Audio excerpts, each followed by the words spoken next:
Salut à tous, j'espère que vous allez bien, c'est Romain et on se retrouve aujourd'hui pour faire un point sur l'actu PSG qui est un peu redescendu ces dernières heures. On est dans une période de transition entre le transfert de Neymar officialisé hier et les 3 à 4 recrues que le club attendrait d'ici à la fin du mercato, à en croire les médias. Donc forcément, d'ici au 31 août, des informations, des rumeurs, on devrait en avoir. Pour aujourd'hui, on va parler essentiellement des départs qui ont été nombreux ces derniers jours, à commencer par Neymar, officiel à Al Hilal, avec un train de vie de malade qui l'attend là-bas, 100 millions de salaire, mais on ne sait pas trop à quoi il va lui servir, dans quoi il va dépenser cet argent, puisque tout sera payé. Il a un jet privé à disposition, un chauffeur avec 4 voitures, une villa avec 25 chambres, et j'oublie tout le reste, je ne l'ai même pas noté dans les brouillons, tellement c'est démentiel. Il y a eu plein de messages d'au revoir par ses coéquipiers, à part Vitinha et Mbappé. Alors beaucoup de gens attendent évidemment les au revoir de Mbappé.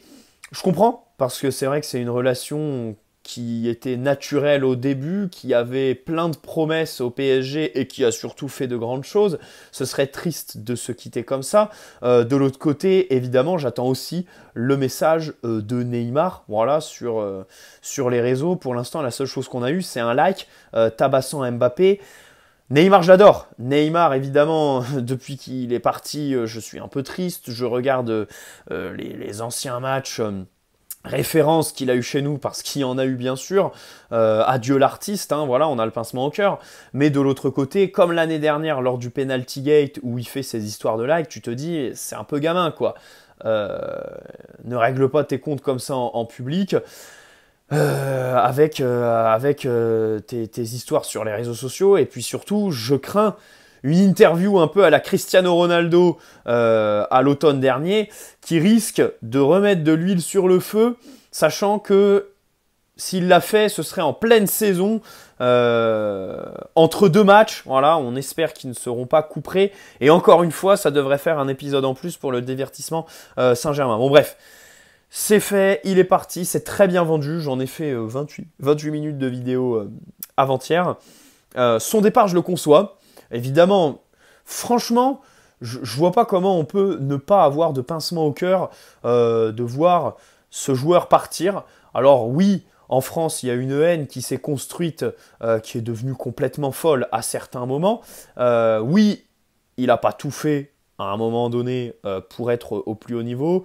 Il n'a pas respecté le club tout le temps. Il y a eu l'histoire de 2019. Mais enfin, c'est quand même un artiste, quoi. C'est quand même une opération que tu ne feras probablement plus jamais, en fait. Attirer un tel joueur, surtout à son prime à 25 ans, en fait, tu ne le feras jamais. Bref, et pas merci les Daniel Riolo et tout ça qui ont entretenu tout ce qui fait qu'aujourd'hui, le climat est pourri pour son départ. Mais, ceci dit, son départ, je l'entends. Je l'entends. Par contre, il y en a un que j'aimerais retenir à tout prix, c'est Marco Verratti. Et là-dessus, j'ai un petit peu peur parce que les dernières informations, c'est le PSG voudrait plus de 50 millions d'euros. Alors, c'est RMC Sport, Fabrice Hawkins qui l'ont balancé cet après-midi. Ça fait peur, d'un côté, parce qu'au début, ça nous parlait de 100 millions, ensuite 80, maintenant 60. Non, ensuite 60 et maintenant plus de 50. Bon, c'est pas très positif pour nous, tout ça. On peut se dire que le club va finir par céder son joueur à l'Arabie Saoudite. De l'autre côté, l'Arabie Saoudite a proposé 50 et surtout le joueur hésite, il est encore ambitieux. Il a eu des touches au Bayern et au Barça, évidemment, qui ne peuvent pas le payer parce que le PSG demande, je pense, plus pour les clubs européens et lui aussi a un salaire qui est immense. Mais Tourelle, je crois, voudrait un joueur capable de conserver le ballon et tout ça. Bon, dans tous les cas, pour l'Europe, il faut appliquer un tarif beaucoup plus élevé que pour l'Arabie Saoudite et on espère que le joueur va garder la motivation. Alors Fabrice Hawkins cet après-midi a dit « Oui, Luis Enrique a constaté qu'il était hors de forme à son retour de vacances, mais Marco Verratti n'a pas vraiment compris, voire contesté ce fait. Donc visiblement, Verratti ne comprend pas trop ce qu'on lui reproche au sein du club aujourd'hui en matière de conditions physiques. Voilà. En plus, on a eu un papier de l'équipe, donc Loïc Tanzi, je crois, avec Damien Degore, si je ne dis pas de bêtises, qui nous dit que le PSG veut recruter un milieu créatif, mais pas à tout prix, parce que le marché n'est pas très bien rempli. Alors, d'un côté, c'est bien de se dire, on va pas faire d'achat n'importe comment, de panic buy, un petit peu à la Carlos Soler l'année dernière. On scrute le marché, et si on ne trouve pas chaussures à notre pied, tant pis, on ne recrutera pas, on repousse à une prochaine fenêtre des transferts. Bon, ça je peux l'entendre. Quelque part, ça me fait plaisir. Même si, de l'autre côté, quand je vois le club faire Asensio, Lee Kang-in et tout ce qui a été fait au mois de juin, je me dis, bon, cette politique, tu l'as fait filtrer dans les médias quand tu as envie, quoi. Quand ça t'arrange, disons. Hein, quand le milieu créatif, en réalité, tu le trouves pas parce qu'il n'y en a pas. Le problème, c'est que derrière, bon, tu as quand même besoin de percussion, de joueurs capables de jouer dans les petits espaces, techniquement prêts à lancer dans la profondeur, Dembélé, Mbappé et tout ça, et qui surtout sait se déplacer entre les lignes dans le dernier tiers, comme je l'ai développé dans ma dernière vidéo. Et encore une fois, il y a aussi quelque chose qui n'est pas à délaisser, ce sont les prêts. Là, je ferai un lien avec Joao Félix. Alors, j'en veux pas. C'est pas forcément un joueur qui m'attire, surtout quand je vois un peu son comportement, la déclaration il y a 15 jours, je rêve du Barça, il n'y a que le Barça. Là, au Wanda Metropolitano, lors du dernier match qu'ils ont gagné 3-1 avec un but fantastique de Memphis Depay, il y avait une minute de silence ou d'applaudissement, je crois, et il a un comportement un petit peu bizarre. Bon, de l'autre côté, il se fait insulter, je crois qu'il se fait insulter sa mère carrément, sur le même match. Bon bref, l'ambiance est très très délétère, en plus de tous les entraînements qu'il finit avec les jeunes. Je crois que même Diego Simeone l'a mis gardien à un moment donné. Donc bon, le prêt à la dernière journée, je pourrais l'accepter. Maintenant, transfert, prêt avec option d'achat obligatoire, non, franchement pas. Mais c'est vrai que voilà, Joao Félix, sur ce genre de format, ça pourrait me faire plaisir. Et évidemment, c'est à surveiller, même si encore une fois, Fabrice Hawkins a dit cet après-midi, pas d'informations à ce jour sur Joao Félix. Et les prêts, un format à ne pas oublier, voilà, parce que ça va faire... je pense qu'on va terminer le mercato à 10 ou 12 recrues, recrues définitives bien évidemment, avec des durées de contrat assez longues. Les prêts, alors bien sûr, ils n'ont pas tous été concluants, hein, Florenzi, Moiskin, même si la plupart des supporters le regrettent, mais voilà, c'est des mecs, aujourd'hui, tu t'en souviens pas. Si, Florenzi, tu te souviens de son sprint d'asthmatique à l'Etihad Stadium en demi-finale de Ligue des Champions. Mais voilà, tu l'as dégagé 15 jours après, et terminé. On passe à autre chose.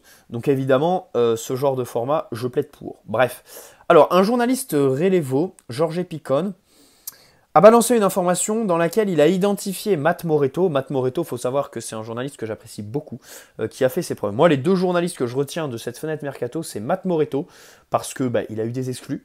Arnaud Tenas, le gardien qu'on fait. Lee Kang-in aussi. Il a quelques infos, je crois, aussi sur le dossier Manuel Ugarte. Et Fabrice Hawkins. Alors Fabrice Hawkins pour le dossier Ousmane Dembélé, bien évidemment, parce que sur les compositions, sur la vie de groupe, il est plutôt bien renseigné. Et sur le dossier Bradley Barcola et tout ça. Donc voilà, c'est les deux qui sont un petit peu montés dans mon estime cet été. Alors Matt Moretto a été identifié donc par ce journaliste Relevo qui est le média de Matt Moretto. Est-ce que Matt Moretto est derrière cette info? Ça c'est difficile de le savoir du coup. Est-ce que le simple fait de l'identifier fait que l'information est de lui? Il y a participé, ce sont ses sources.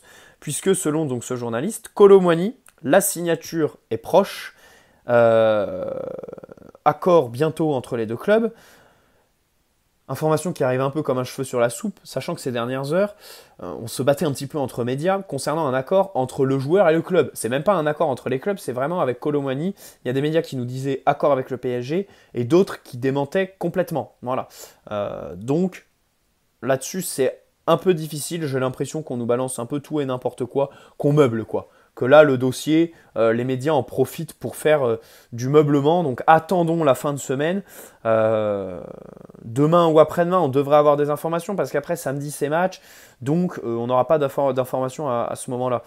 Donc normalement, demain ou vendredi, on devrait avoir quelque chose. Alors, si on le signe, franchement, je serais content, hein, Kolo Muani. à voir le prix, mais honnêtement, je pense pas que 100 millions, enfin oui, ça filtre dans les médias, mais je pense qu'à 70, 80, tu peux boucler l'affaire. 80, ça commence à faire cher, mais 70, faut pas oublier quand même que c'est un top prospect européen de la saison passée, qui reste aussi sur la Coupe du Monde, enfin, la Coupe du Monde, pas le tournoi dans son entièreté, mais il marque en demi contre le Maroc, si mes souvenirs sont bons. C'est un passé qui est plutôt proche. Et puis évidemment sa finale, voilà, son entrée fracassante avec les regrets et derrière comment il a embrayé, voilà, sur une seconde partie de saison très très bonne avec Francfort, à la différence de Gonzalo Ramos par exemple. Gonzalo Ramos qui met le triplé contre la Suisse en remplaçant Cristiano Ronaldo, voilà, c'est la sensation, ça y est, tout le monde le connaît. Et derrière, sa seconde partie de saison avec Benfica est très compliquée. Voilà. Colomani, c'est tout l'inverse. Physiquement, mentalement, il n'a pas flanché dans cette Coupe du Monde, format un petit peu spécial, même si bien sûr, bon, ça l'a pas vraiment usé, puisqu'il a été appelé en renfort et que c'était un remplaçant. Bon bref. Je serais content, même si bien sûr, des doutes sur sa capacité à jouer face au bloc bas. Hein, c'est-à-dire que le week-end dernier, Lorient et tout ça, les seules fois où j'ai imaginé Colomani, c'est quand je voyais Hakimi partir en contre-attaque. On a eu quelques contre-attaques quand même. Hein. C'est vrai que tu peux avoir quelques séquences sur lesquelles jouer sur les qualités naturelles de Colomani, et puis ne pas oublier aussi, évidemment, ses qualités de finition aux abords de la surface pour faire briller ses partenaires. On rappelle qu'il fait beaucoup de passes décisives aussi, et ses capacités de dribble, parce que, à l'instar d'un Dembélé et Mbappé, c'est quelqu'un qui est capable de partir arrêté, de dribbler en un contre un son vis-à-vis, même si il lui faut beaucoup d'espace. Hein. C'est ce qui est évidemment en vogue en Bundesliga, les espaces. Au contraire de notre Ligue 1, surtout quand tu es le PSG, et encore plus le PSG de Luis Enrique, je crois. Donc voilà. Maintenant, si on le signe, j'aimerais faire un lien avec Hugo Ekitike. Voilà. Alors Ekitike, dans les médias, il y a plein de clubs qui sont associés. Everton, le Milan, Francfort, Lens Monaco aujourd'hui. C'est bizarre de voir autant de clubs parce que d'un côté, le PSG ne semble pas pressé de le faire partir. Luis Enrique apprécie le joueur. On rappelle que la semaine dernière, Ekitike, le club lui a dit qu'il ne comptait pas sur lui. Voilà. Comme Renato Sanchez, comme Neymar, Paredes et tout ça. Mais c'était le seul de ces joueurs-là qui a été convoqué contre l'Orient samedi. Donc, ça veut dire que Luis Enrique l'apprécie, c'est ce qui se dit dans les médias. Et le club, voilà, mi-août, Ekitike s'est envolé avec l'équipe au Japon, il a eu du temps de jeu, il a marqué aussi, il s'est montré à son avantage. Donc voilà, j'ai pas l'impression que le club soit vraiment pressé, donc je vois mal le club faire filtrer plein de clubs intéressés dans les médias pour faire augmenter les enchères. Et de l'autre côté, le joueur a toujours fait filtrer qu'il voulait pas partir. Son agent l'a même dit officiellement, je crois. Bon, ça remonte quand même, hein, c'était il y a 2 mois. Bon, dans le mercato, la vérité du jour n'est évidemment pas celle du lendemain. Alors, celle d'il y a 2 mois, Neymar à ce moment-là nous disait qu'il resterait au PSG avec ou sans Amour. Bon bref, dans tous les cas, tous ces clubs qui filtrent dans les médias, j'y crois en fait. J'y crois parce que les deux parties n'ont vraiment pas d'intérêt à faire filtrer autant de clubs. Parce que d'habitude, tu vois, quand tu veux absolument te débarrasser d'un indésirable, tu fais filtrer plein de clubs comme ça. Voilà, il y en a d'autres qui arrivent et tout ça. Là, bon, pas grand intérêt. Idem quand t'es agent. Voilà, idem quand t'es agent, mais je n'ai pas l'impression que l'agent de Hugo Ekitike ait été missionné par son client de lui trouver le meilleur club possible. Voilà. Maintenant, j'ai bien aimé sa préparation, comme je le disais. Il a marqué, il a été décisif, et surtout, son langage corporel était complètement différent de la saison passée. Alors peut-être qu'il est libéré de Christophe Galtier, qui était un vrai poids pour lui, parce que, l'entendre hurler Hugo toutes les 5 minutes quand il était sur le terrain, c'était assez lamentable. Là, le langage corporel, les mouvements sont plus fluides, tu sens que c'est plus naturel, plus instinctif, donc ça fait plaisir. À confirmer, bien évidemment. À confirmer, attention, loin de mon club quand même cette année, parce que on a recruté numériquement devant, et je pense que pour Ekitike, il faut quand même un prêt. Même si, vous me direz, Gonzalo Ramos, Ousmane Dembélé, Randal Colomani, c'est pas Pionel Pepsi, c'est pas Neymar, donc c'est beaucoup plus facile à faire sortir. Si tu veux donner une demi-heure de temps de jeu à Ekitike dans un match, facile de le faire rentrer à la 60e. Évidemment que Messi ou Neymar, tu les fais pas sortir à ce moment-là, surtout quand tu es Christophe Galtier. Voilà, là aujourd'hui, tu n'as plus Messi Neymar, donc plus d'ego, Plus d'entraîneurs caca culotte face aux égaux. Luis Enrique, voilà, n'hésitera pas à sortir Gonzalo Ramos et tout ça pour critiquer. Donc c'est vrai que de l'autre côté, ça pourrait s'entendre de vouloir le garder. Il y a un volume de match aussi qui sera assez important avec la Ligue des Champions et tout ça, que l'OM ne jouera pas, on s'en réjouit bien évidemment. Donc bon, ça peut s'entendre, même si personnellement je reste quand même sur ma position prêt. Voilà, même si 16 août en fait, de l'autre côté, prêt c'est bien, mais j'hésite. Non, il faut le prêter, mais de l'autre côté, 16 août, ça m'embête, comme je l'ai déjà dit, de prêter sur le tard ton joueur. Il va arriver dans son club, les mecs auront leurs automatismes, ils auront fait toute la préparation ensemble. Lui, il va arriver, la compétition aura repris, le 11 sera déjà décidé. À moins que tu le prêtes à un club qui perd un attaquant en toute fin de mercato, style Francfort avec Colomani, bon, ça me paraît pas être un plan idéal pour le joueur. Pour nous, oui. Après, le joueur, il va encore falloir qu'il s'accroche dans un contexte qui n'est pas idéal, sachant que l'année dernière, celui du PSG l'était pas plus. Bref. Alors, le PSG a relancé la vieille piste, puisqu'elle était déjà active l'été dernier, menant à Ibrahim Sangaré, milieu international ivoirien de 25 ans évoluant au PSV Eindhoven, avec une clause fixée à 37 millions d'euros. Le Bayern Munich serait sur ses traces, même si là aussi on a des médias qui se contredisent entre eux. Je crois que de sources françaises le Bayern est intéressé, mais de sources allemandes le Bayern ne l'est pas. Donc difficile de démêler le vrai du faux. Dans tous les cas, l'intérêt du PSG, il existe depuis très longtemps. J'ai l'impression que c'est un joueur qui est très apprécié de Luis Campos. Moi j'aime bien son profil. Très honnêtement, 37 millions, 25 ans, 1m91, très bon dans les airs, profil box-to-box qui finalement... là, on peut faire une vraie comparaison avec Manuel Ugarte en réalité. Tu aurais deux milieux capables de jouer à la fois en tant que milieu défensif assez reculé, mais aussi relayeur box-to-box de par leur volume de jeu et de course, qui est quand même très important. Ibrahim Sangaré a une belle science du placement, il est très bon voilà, pour couvrir beaucoup d'espace et faire les efforts. Donc, en backup de Manuel Ugarte, c'est du luxe. Pour le compléter maintenant les deux sur le terrain, ça me paraît compliqué parce que, en fait, moi, dans ma tête, l'animation du milieu à 4, là, avec deux milieux reculés et deux milieux devant, pour moi, l'animation, c'est Ugarte-Verratti et deux milieux devant. Donc, dans l'idéal, tu recrutes deux milieux titulaires. Voilà, pour moi, Warren ne doit pas être titulaire, Vitinha non plus. Personne aujourd'hui dans l'effectif en fait a le profil créatif, percussion, sait se déplacer pour jouer aussi haut, parce qu'on leur demande d'occuper les demi-espaces carrément. Donc pour moi, deux milieux créatifs, c'est comme ça que je vois. Donc Ibrahim Sangaré, c'est vrai que je me dis, ouais, plus backup de Manuel Ugarte, parce que évidemment haut non pas possible. Alors à la place de Verratti, si Verratti part, mais c'est quand même pas la même chose en matière technique, parce que Verratti, évidemment techniquement, il y a toutes ces qualités qu'on n'énumère plus, mais quelque chose de sous-côté, c'est aussi en fait à la perte de balle, le duo qu'il mènerait avec Manuel Ugarte, parce que même si évidemment Marco est petit, voilà, on va pas se mentir, c'est pas le destructeur du siècle, mais quand même, c'est un milieu qui sait être aboyeur, voilà, qui sait jaillir dans les pieds à la perte de balle, par des tacles bien évidemment, les récupérations de balles, tirer les maillots des adversaires, ça il sait faire. Donc voilà, c'est pour ça que je l'imagine un petit peu plus bas, et j'ai toujours aimé, moi j'ai le souvenir de son match contre City sous Pochettino en 2021, j'ai toujours aimé quand Pochettino le mettait un petit peu numéro 6 en fait. Voilà, pour moi c'est un peu à ce poste-là où ses qualités sont assez maximisées. Tu lui donnes un peu de liberté à la perte de balle pour faire du contre-pressing et c'est bon. Voilà. Évidemment, numéro 10, numéro 8.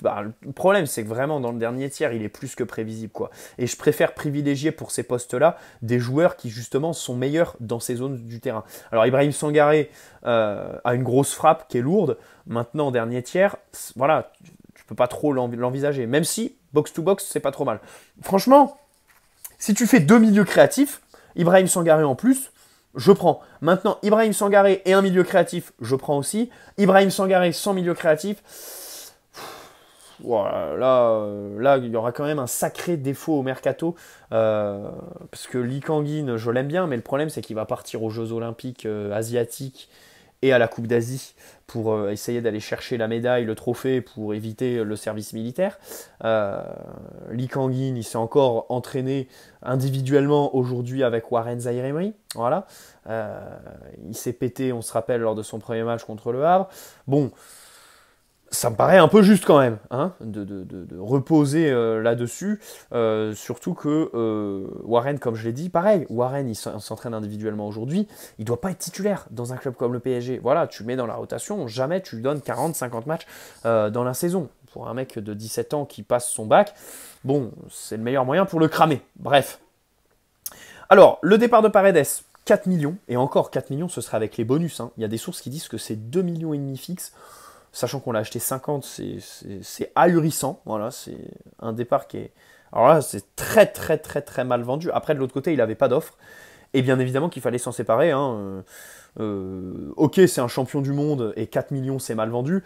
De l'autre, vous connaissez mon avis sur lui. Hein, ce pantouflard, ce flemmard qui choisit ses matchs et qui surtout n'a rien à voir avec Luis Enrique. Enfin, ce week-end, quand je vois l'équipe contre-presser, faire les efforts tout de suite à la perte de balle, jouer très haut et aller au contact de l'adversaire, j'imagine pas une seule seconde Leandro Paredes en fait. Leandro la paresse là-dedans quoi. Le mec qui certes a posé des classiques en Ligue des Champions qu'on n'oubliera pas, mais face à des équipes qui étaient un petit peu à l'agonie et qui te pressaient pas vraiment. Voilà. À part face au Bayern, le match retour en 2021, si on veut être objectif. Si on veut être objectif complètement. Mais bon, voilà, on regrettera peut-être son jeu direct qui vise à chercher les joueurs entre les lignes. Mais franchement, j'ai aucune pitié, quoi. J'ai aucun regret pour ce mec qui avait les qualités pour s'imposer, mais qui n'a pas tout fait pour s'imposer alors qu'il avait un boulevard, en fait. C'est ça le pire. T'es au PSG qui est sinistré et tu ne réussis même pas à t'imposer. C'est qu'il y a quand même un problème qui est de ton fait. Donc évidemment, aucune pitié, aucun regret pour lui. Renato, alors prêt payant de 1 million avec option d'achat à 15 millions s'il joue 60% des matchs. Alors avec ses blessures, évidemment, la Roma prend pas trop de risques. Et surtout, j'ai peur que s'il arrive proche des 60%, ils arrêtent de le faire jouer pour pas lever l'option d'achat. En gros, j'apporte pas vraiment d'importance, j'ai pas l'impression qu'elle sera levée. C'est un ressenti. Après, s'il fait une saison pleine, peut-être qu'ils la lèveront. Je rappelle que leur mercato, je crois, la Roma, cette année, c'est 7 millions qu'ils ont dépensé en tout. Donc autant vous dire que c'est un sacré mercato de pauvres. Ils n'ont pas l'habitude de dépenser et 15 millions, ce serait quand même une belle dépense pour lui. Si on veut trouver une excuse à Luis Campos, c'est ce transfert. Ce transfert l'année dernière dans le sens où il y avait des bruits qui le disaient, et j'y crois, que c'est Christophe Galtier qui le voulait, que c'était une demande de Christophe Galtier que Luis Campos a satisfait parce que transfert facile à réaliser, hein, l'agent de Jorge Mendes, Lille et tout ça.